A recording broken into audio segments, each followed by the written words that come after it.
तुमच्या सेवेत येत आहे आर्या गर्ल्स हॉस्टेल। उपलब्ध सुविधा, मुलींसाठी राहण्याची व जेवणाची उत्तम सोय, गरम व गार पाण्याची व्यवस्था, संपूर्ण परिसर हा सीसीटीव्हीच्या देखरेखीत, फ्री वायफाय, अभ्यासासाठी शिस्तबद्ध वातावरण। आजच आपलं ॲडमिशन फिक्स करा आणि निर्धास्त व्हा। साई कुंज निवास, Bhujbal knowledge city road, Adgaon, Nashik.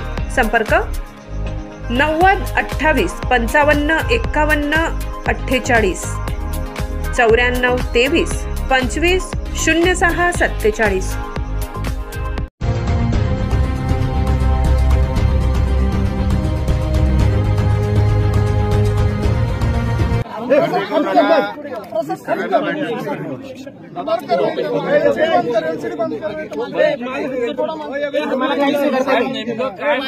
आणि काय नेमकी शिक्षा सुनावण्यात आली आपल्याकडनं, काय नेमकं हे बघा, ही राजकीय केस होती। गेल्या 30 वर्षापूर्वी ही केस रजिस्टर झालेली आहे। त्यावेळेस दिगुळे साहेब राज्यमंत्री होते। माझं आणि दिगुळे साहेबांचं राजकीय वैर होतं आणि त्या वैरत्वापोटी त्यांनी सरकारला सांगून माझ्यावरती केस केलेली होती। त्या केसचा निकाल 30 वर्षानंतर आज पहिल्यांदा लागलेला आहे। मेहरबान न्यायालयाने त्यांचा निकाल सोडवलेला आहे। निकालपत्र हे मोठं आहे, 40 पानाचं आहे। मी अजून वाचलेलं नाही।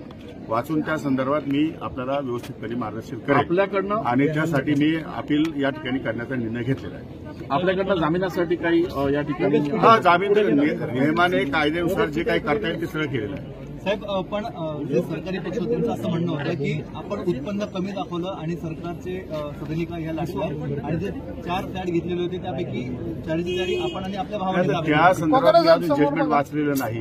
सरकार वकिलांचं काय म्हणणं तेही मला माहिती नाही।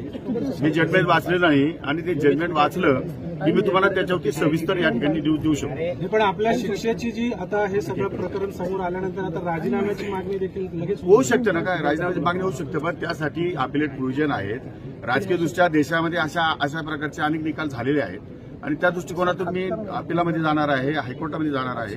त्यामुळे न्याय मागण्याचा अधिकार, जसा न्यायालयाला निकाल सुनावण्याचा अधिकार आहे तसा न्याय मागण्याचा अधिकार मला पण एक नागरिक बनून, त्यामुळे मी वरच्या कोर्टामध्ये न्याय मागणार। पण गेल्या काही वर्षांपासून जर म्हणजे धनंजय मुंडे असतील, आता तुम्ही एकूणच कृषी मंत्री आज उपलब्ध झालेलं नाही। हे कृषी मंत्री झाल्यानंतर हे प्रकरण मुळात 30 वर्षापूर्वीच आहे। त्यामुळे आज झाले, ज्यावेळेस मी राजकारणात जस्ट प्रवेश केला होता, मी त्यावेळेस आमदार सुद्धा होतो की तुम्हाला माहित नाही। त्यामुळे तो काळ आणि आजचा काळाच्या मध्ये फरक आहे।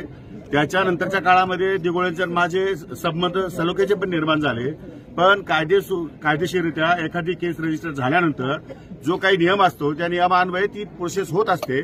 उशिरा प्रोसेस झाली, त्यामुळे आज निकाल लागलेला आहे। आज निकालामध्ये मेहरबान न्यायालयानं जो काही शिक्षा सुनावली त्या संदर्भात मी रितसर या ठिकाणी जामीन घेतलेला आहे आणि आपल्याला या ठिकाणी जाणार आहे।